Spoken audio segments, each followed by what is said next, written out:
오늘의 10대 뉴스 빠르게 전달드리겠습니다. 이재명, G7 참석자 출국, 한미 한일회담 주목. 이재명 대통령이 G7 정상회의 참석을 위해 오늘 오후 캐나다로 출국했습니다.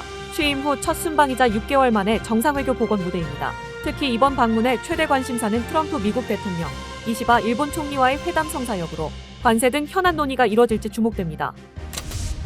안철수 새 원내대표, 3대 특검 협조해야. 국민의힘 안철수 의원이 내일 선출될 새 원내대표에게 3대 특검에 협조해야 한다고 주장했습니다. 안 의원은 SNS를 통해 우리가 떳떳해야 한다며 이것이 국민 신뢰 회복의 첫걸음이라고 강조했습니다. 그는 이재명 정부에 대해선 견제와 협상을 병행하는 실용적 유연함도 함께 주문했습니다. 민주 김병기 상법 먼저 처리, 법사위는 거절. 더불어민주당 김병기 신임 원내대표가 상법 개정안을 최우선 처리 법안으로 꼽았습니다.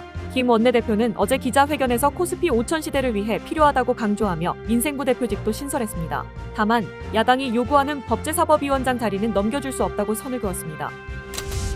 전 국민 15만에서 50만 원 민생지원금 윤곽. 정부가 전 국민에게 15만 원에서 최대 50만 원을 차등 지급하는 민생회복지원금의 윤곽을 잡았습니다. 현재 유력한 방안은 1차로 전 국민에 15만 원을 지급하고 저소득층에는 추가 지원을 더해주는 방식입니다. 다만 최종안은 당정 협의를 거쳐 확정될 예정으로 아직 변동 가능성이 남아 있습니다. 중동 악재 뚫고 코스피 2,940선 돌파. 코스피가 중동 분쟁이라는 악재를 딛고 2% 가까이 급등하며 2,940선을 돌파했습니다. 3년 5개월 만에 최고치로 시장은 중동 리스크의 영향이 제한적일 것으로 판단했습니다. 특히 방산조와 대통령실 인선 소식에 힘입은 AI 관련주가 강세를 보이며 지수 상승을 이끌었습니다. 김건희, 지병 악화로 입원, 특검은 주시. 윤석열 전 대통령의 부인 김건희가 오늘 오후 지병 악화로 서울 아산병원에 입원했습니다. 변호인 측은 생명에 지장은 없다고 밝혔지만 곧 출범할 김건희 특검을 앞둔 시점이라 배경에 관심이 쏠리고 있습니다. 김건희는 지난 대선 투표 이후 외부 활동을 중단한 상태였습니다. 검찰 피고인 반대에도 김용현 보석. 12.3내란 혐의를 받는 김용현 전 국방부 장관이 조건부 보석으로 풀려났습니다.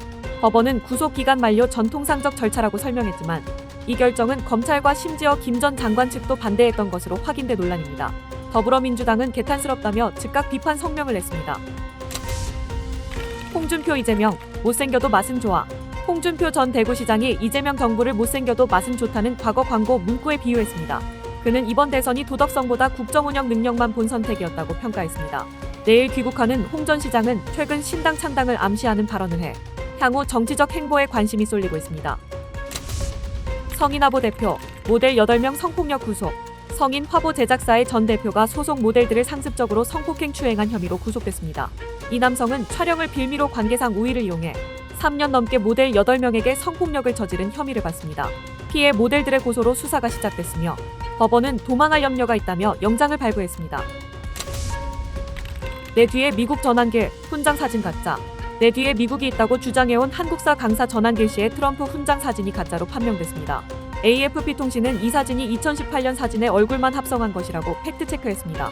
앞서 전 씨는 유튜브에서 나를 건드리면 트럼프가 움직인다고 주장해 이 가짜 사진이 지지자들 사이에서 퍼진 바 있습니다. 세상의 빠른 흐름, 구독으로 놓치지 마세요.